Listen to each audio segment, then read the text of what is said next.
When Elena stepped off the dusty bus at the edge of Maple Hollow, the first thing she felt was the wind cutting through her thin coat, sharp and cold, as if the land itself were testing her resolve.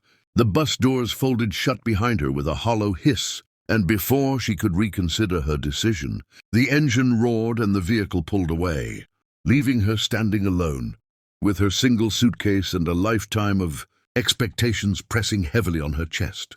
She adjusted the strap of her worn handbag on her shoulder and took a slow breath, reminding herself why she had come. She had agreed to this. Marriage not out of romance but out of hope for stability, for a future less uncertain than the one she had left behind. In her mind, the image of Thomas Hale was still shaped by his letters. They had been neat, carefully worded, never emotional, never dramatic. He wrote about waking before dawn, about the smell of soil after rain, about long days that ended with quiet evenings and early sleep. There were no complaints, but no boasts either. He never mentioned money, never described possessions, never painted pictures of success. From that silence, Elena had filled in the blanks herself. She imagined cracked land, rusted tools, a man barely holding on, seeking a wife as much for survival as for companionship. She had told herself she was prepared for that kind of life. After all, she had known hunger, cramped rooms, and nights spent worrying about tomorrow. A poor farmer in a distant land did not frighten her. The sound of boots on gravel drew her attention. She turned and saw him standing a few steps away, as if he had been there all along, but didn't want to startle her.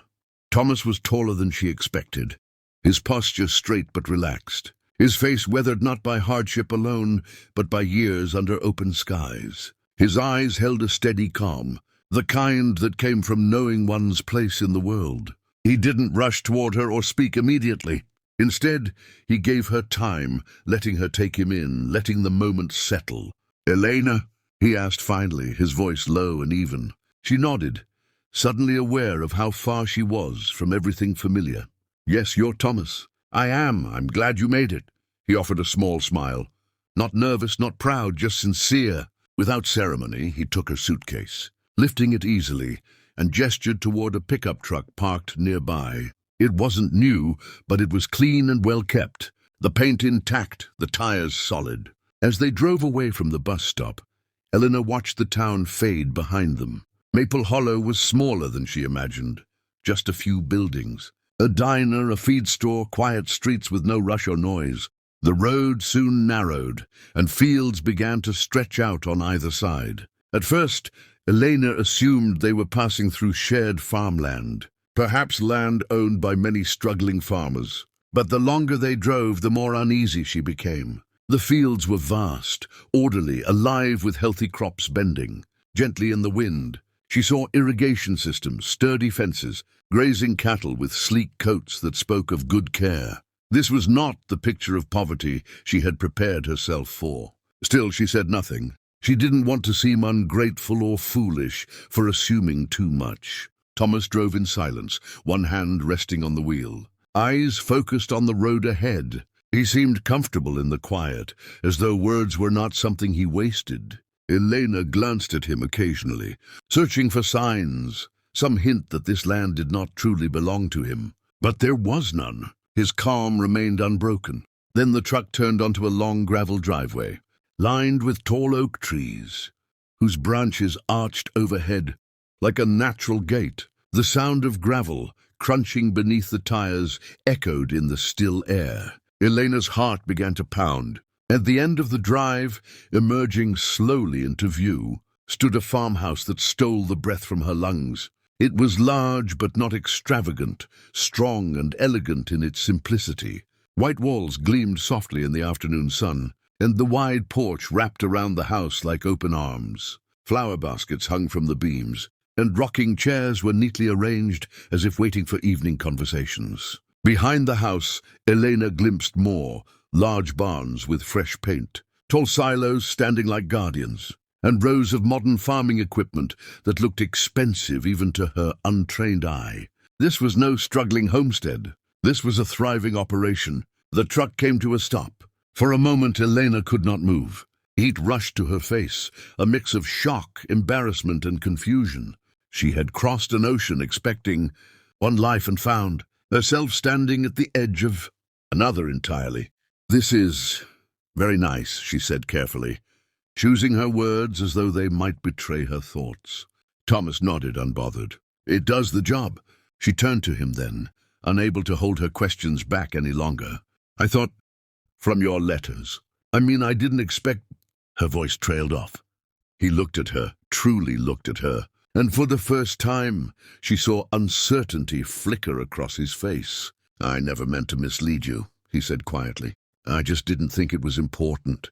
The honesty in his tone disarmed her. He wasn't defensive.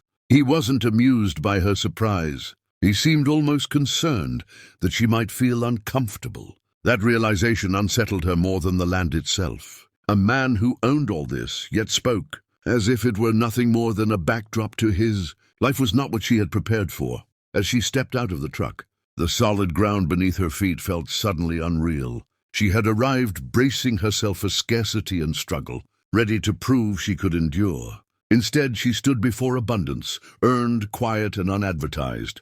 And in that moment, Elena understood that the greatest shock was not what Thomas owned, but how little he seemed to care about it compared to the simple fact that she had come. Inside the farmhouse, the air felt warmer, calmer, as if the walls themselves carried the memory of long winters, survived and good seasons celebrated. Elena hesitated at the threshold, her hand still on the doorframe, afraid that stepping fully inside might make everything too real. The scent of fresh bread and clean wood drifted through the space. Simple and comforting, not the artificial polish of wealth, but the lived-in warmth of a home that was cared for every day. Thomas set her suitcase down gently near the stairs, as if it was something fragile, and waited, giving her time to absorb what surrounded her. The floors beneath her boots were solid oak, worn smooth by years of footsteps. Light streamed in through large windows, illuminating a living room that felt open and peaceful rather than showy. There was a wide stone fireplace, its mantel lined with small, meaningful objects instead of decorations meant to impress. Elena noticed framed photographs, covering one wall, black and white. Images of stern men and women standing in fields, younger versions of Thomas beside an older couple. Harvest scenes frozen in time. Each picture told a story of continuity, of generations tied to the same soil. This was not sudden wealth. This was legacy. Thomas gestured toward the photographs. "My grandparents started with almost nothing," he said. "Just a few acres and a lot of stubbornness. Everything here grew slowly." Elena nodded, swallowing hard. Her chest felt tight. Not from envy, but from the strange mix of relief and regret blooming inside her. Relief that she was not walking into hardship, and regret that she had judged this man by the absence of details rather than the presence of character. He showed her the kitchen next. It was spacious, with a large wooden table at its center, scarred by knife marks and stains that spoke of years of shared meals and hard conversations. Copper pots hung neatly above a wide stove, and shelves held jars of preserved vegetables and fruits lined up with care. There was abundance here too, but it felt earned, practical and honest. Elena imagined winters when this kitchen became the heart of the house, a place of warmth and survival. When they finally sat at the table, a simple meal already prepared, silence stretched between them. Not an awkward silence, but a heavy one, filled with everything that had not yet been said. Elena stared down at her plate, gathering courage. She realized that if she didn't speak now, her thoughts would fester into something bitter. "I need to tell you something," she said at last, her voice barely above a whisper. Thomas looked up, attentive, his expression open. "Go on." She took a deep breath. "I came here believing you lived in poverty. I thought you needed a wife to help you survive. I told myself I was strong enough for that kind of life. But seeing all this, I feel foolish. Like I built an entire picture of you that wasn't true." Thomas leaned back slightly, considering her words. He did not interrupt, did not rush to reassure her. He let her speak, and that alone made her feel respected. "I didn't come for money," she continued, her voice trembling now. "But I'm afraid you'll think that now. that you'll believe I would not have come if I knew the truth." For the first time since she met him, Thomas's calm broke just enough for her to see something deeper, fear, perhaps, or vulnerability. He folded his hands on the table, his fingers rough from work, and spoke slowly. "I worried about that," he admitted. "That if I told you everything, you'd come for the wrong reasons. Or worse, you wouldn't come at all, thinking you didn't belong here." Elena looked up, surprised. "You thought I wouldn't belong?" He nodded. "People see land and buildings and think they see me. But this place demands more than comfort. It demands patience, work, and commitment. I didn't want a partner dazzled by what I own. I wanted someone who could stand beside me even if it was all gone tomorrow." The weight of his words settled over her. She realized then how carefully he had protected not his wealth, but his heart. The land, the barns, the equipment, all of it could burn or fail or be taken by fate. What he feared losing most was trust. After dinner, Thomas suggested they step outside.